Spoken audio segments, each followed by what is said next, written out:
pour masquer les tensions. Depuis plusieurs mois, le couple franco-allemand bat de l'aile.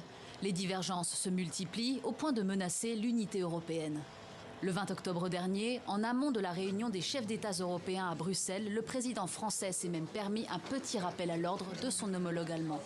On a aujourd'hui quand même une très large unité entre les pays. Donc je vais travailler avec, entre autres, le chancelier Scholz. Je pense que ce n'est pas bon ni pour l'Allemagne ni pour l'Europe qu'elle s'isole. Et les pommes de discorde s'affichent au grand jour. Les avis divergent d'abord sur la question énergétique. Paris souhaite mettre en place un plafonnement sur le gaz en Europe, ce que Berlin rejette.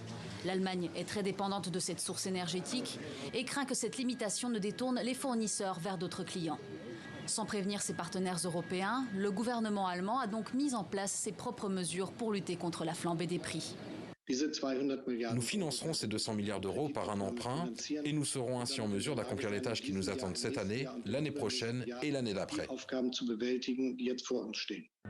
Même désaccord dans le secteur de l'armement.